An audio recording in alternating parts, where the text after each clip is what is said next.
મુક્તો એક નાનકડા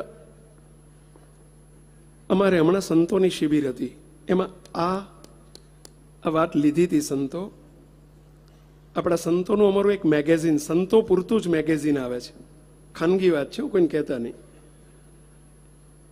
અને સંતો જોડે માગતા નહીં.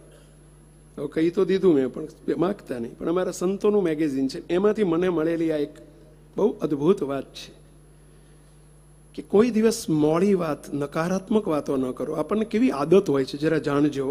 આપણને કેવી કેવી આદત હોય છે, આપણને ખબર નથી પડતી કે આવું બોલાય કે ના બોલાય.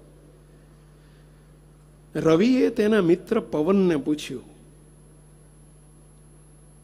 તું નોકરી ક્યાં કરે છે, કામ ક્યાં કરે છે?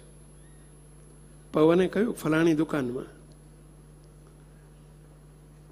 રવિએ કહ્યું, તને બોસ કેટલો પગાર આપે છે? 18,000. 18,000? બસ 18,000?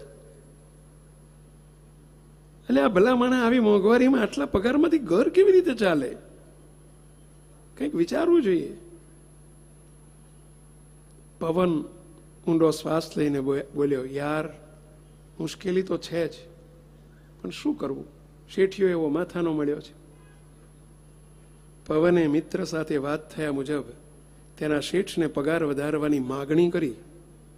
શેઠે પગાર વધારવાની ના પાડી. તેથી પવનનું મન નોકરીમાંથી ઉઠી ગયું અને તેણે નોકરી છોડી દીધી. પવન તેના મિત્રની વાતમાં આવીને આ નોકરી છોડીને બેરોજગાર થઈ ગયો. એક આપણા શબ્દો, નેગેટિવ શબ્દો સામેની વ્યક્તિઓને કેવી અસર કરી જતા હોય છે અને એના લીધે કેવા ઘર ભાંગતા હોય છે, કેટલા પરિવાર તૂટતા હોય છે.